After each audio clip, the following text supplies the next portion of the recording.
नमस्कार दोस्तों।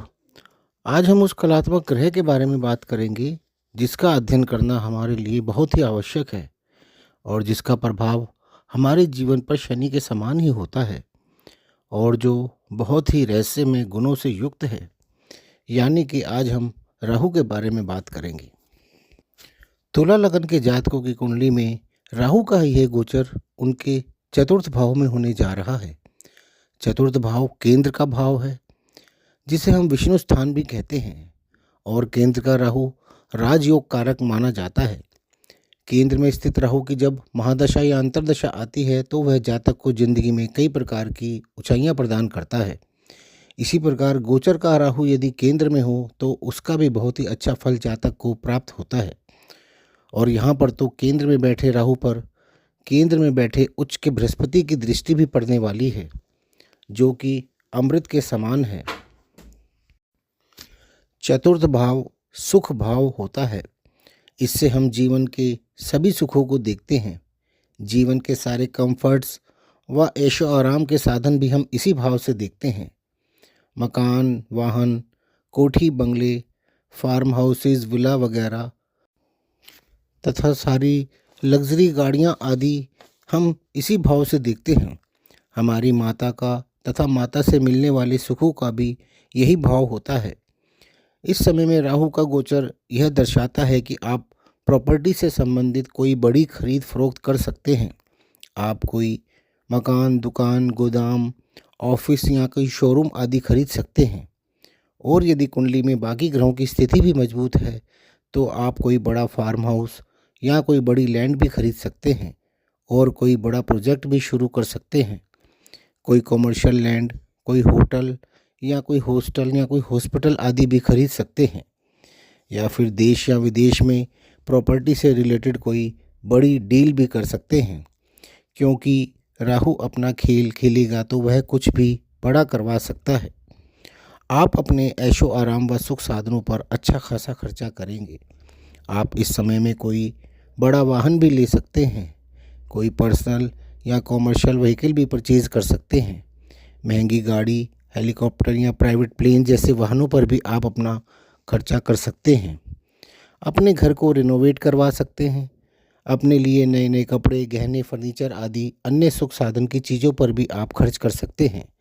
कहीं देश या विदेश में कहीं घूमने भी जा सकते हैं क्योंकि उच्च के गुरु का पूरा प्रभाव भी आपके चतुर्थ भाव व चतुर्थ भाव में बैठे राहु पर है। राहु चतुर्थ भाव से दशम भाव को भी देख रहा है जहाँ पर उच्च के गुरु पहले से ही स्थित हैं। दशम भाव हमारा कर्म भाव है। साथ ही सरकारी कार्यों से संबंधित भाव भी दशम भाव ही होता है। तुला लगन के जातक यदि इस समय में किसी गवर्नमेंट पोस्ट के लिए ट्राई करते हैं या कोई सरकारी पद के लिए चुनाव लड़ते हैं या प्रमोशन के लिए ट्राई करते हैं तो उनका यह कार्य होने के पूरे पूरे चांसेस हैं क्योंकि उच्च के गुरु यहाँ पर स्थित हैं और चतुर्थ भाव से राहु उसको दृष्ट कर रहे हैं जो कि स्वयं राजनीति के कारक हैं।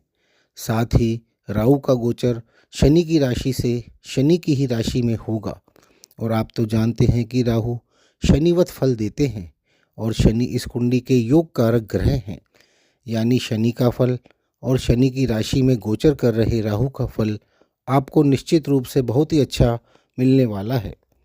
शनि की राशि में केंद्र में स्थित राहु आपको योग कारक फल प्रदान करने वाले हैं। इसका प्रभाव इसलिए भी महत्वपूर्ण हो जाता है क्योंकि यह शनिवत राहु होने के कारण शनि की स्थिति के अनुसार भी हमारे जीवन पर प्रभाव छोड़ता है। राहु राजनीति का कारक भी है और इसे छलिया भी कहा जाता है।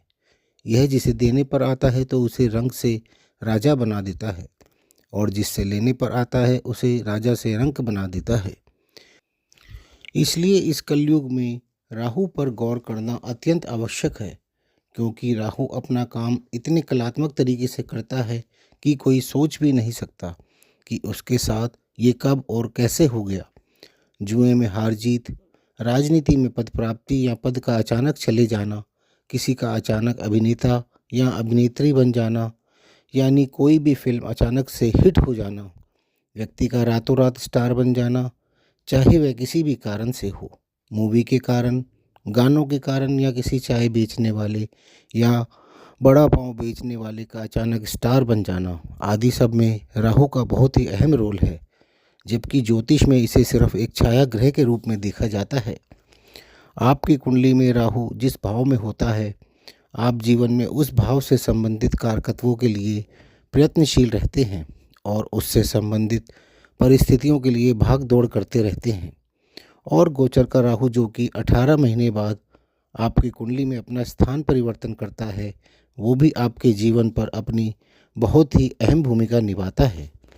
राहु का काम जातक के अंदर भ्रम पैदा करने का है।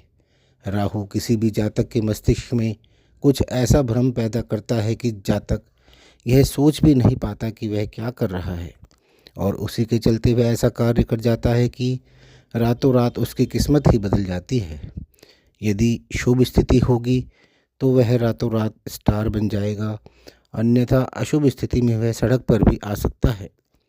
अब राहु की स्थिति आपकी कुंडली में शुभ है या अशुभ है, यह हमें लगन के अनुसार राहु के गोचर से ही पता चल पाती है। अभी राहु का गोचर कुंभ राशि में चल रहा है, जो कि शनि की राशि है, और 5 दिसंबर 2026 को राहु कुंभ राशि से निकलकर मकर राशि में प्रवेश करेंगे, जो कि शनि की ही राशि है। कुल मिलाकर निश्चित रूप से आपका राहु के गोचर का यह 18 महीने का समय बहुत ही अच्छा जाने वाला है। तो दोस्तों, आपको यह वीडियो पसंद आए तो इसे लाइक ज़रूर करें और हमें कमेंट करके भी बताएं। धन्यवाद।